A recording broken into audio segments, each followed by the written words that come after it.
भीमसेन ने उसे आक्रमण करते देखकर डांटते हुए कहा, ठहर जा मूर्ख, तू इन सोते हुए भाइयों को क्यों जगाना चाहता है? तेरी बहन ने ऐसा क्या अपराध कर दिया है? हिम्मत हो तो मेरे सामने आ, मैं तेरे लिए अकेला ही काफी हूँ। तू स्त्री पर हाथ न उठा। भीमसेन ने बलपूर्वक हंसते हुए उसका हाथ पकड़ लिया और वे उसको वहां से बहुत दूर घसीट ले आए। इसी प्रकार एक दूसरे को कसकते मसकते तनिक और दूर चले गए और वृक्ष उखाड़ कर गरजते हुए लड़ने लगे। कुंती और पांडवों की नींद खुल गई। उन लोगों ने आंख खुलते ही देखा कि सामने परम सुंदरी हिडिंबा खड़ी है। उसके रूप सौंदर्य से विस्मित होकर कुंती ने बड़ी मिठास के साथ धीरे-धीरे कहा, सुंदरी, तुम कौन हो? यहाँ किस लिए कहाँ से आई हो? हिडिंबा ने कहा, यह जो काला-काला घोर जंगल है, वही मेरा और मेरे भाई हिडिंब का वास स्थान है। उसने मुझे तुम लोगों को मार डालने के लिए भेजा था। यहाँ आकर मैंने तुम्हारे परम सुंदर पुत्र को देखा और मोहित हो गई। मैंने मन ही मन उनको पति मान लिया और उन्हें यहाँ से ले जाने की चेष्टा की, परंतु वे विचलित नहीं हुए। मुझे देर करते देख मेरा भाई स्वयं यहाँ चला आया और उसे तुम्हारे पुत्र घसीटते हुए बहुत दूर ले गए हैं। देखो, इस समय वे दोनों गरजते हुए एक दूसरे को रगड़ रहे हैं। हिडिंबा की यह बात सुनते ही चारों पांडव उठकर खड़े हो गए और देखा कि वे दोनों एक दूसरे को परास्त करने की अभिलाषा से भिड़े हुए हैं। भीमसेन को कुछ दबते देखकर अर्जुन ने कहा, भाई जी, कोई डर नहीं। नकुल और सहदेव माँ की रक्षा करते हैं। मैं अभी इस राक्षस को मारे डालता हूँ। भीमसेन बोले, भैया अर्जुन, चुपचाप खड़े रहकर देखो, घबराओ मत। मेरी बाहों के भीतर आकर यह बच नहीं सकता।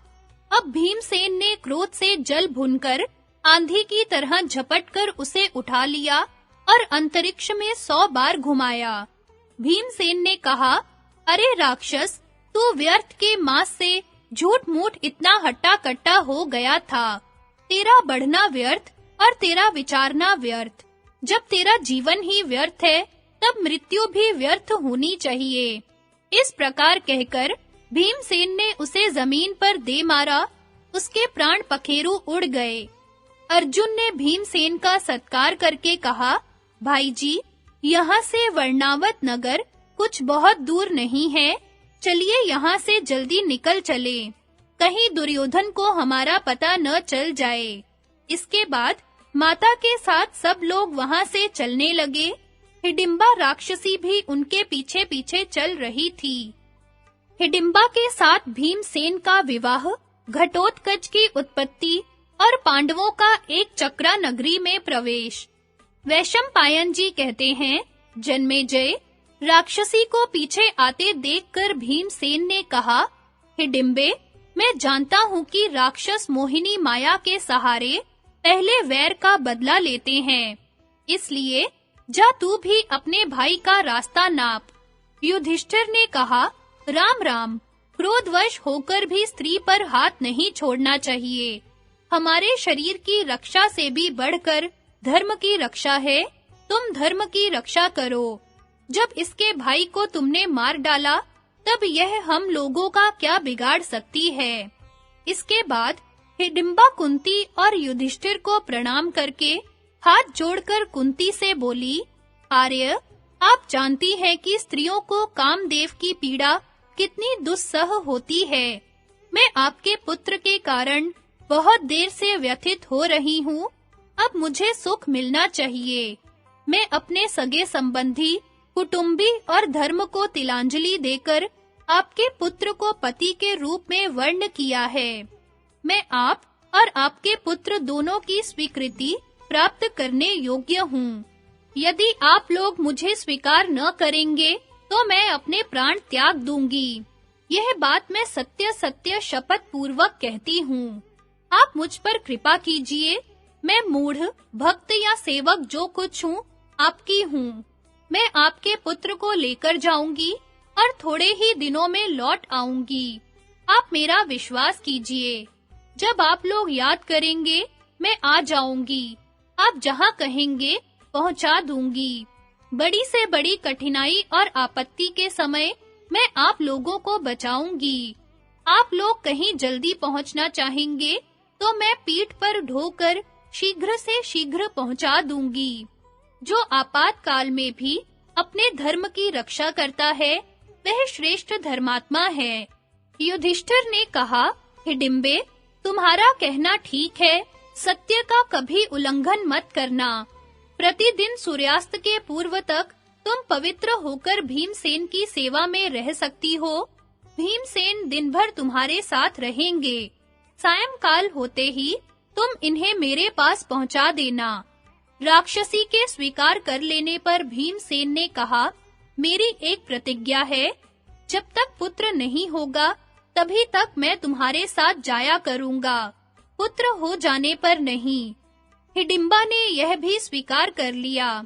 इसके बाद वह भीमसेन को साथ लेकर आकाश मार्ग से उड़ गई। अब हिडिंबा अत्यंत सुंदर रूप धारण करके दिव्य आभूषणों से आभूषित हो मीठी-मीठी बातें करती हुई पहाड़ों की चोटियों पर, जंगलों में, तालाबों में, गुफाओं में, नगरों में और दिव्य भूमियों में भीमसेन के साथ विहार करने लगी। समय आने पर उसके गर्भ से एक पुत्र हुआ।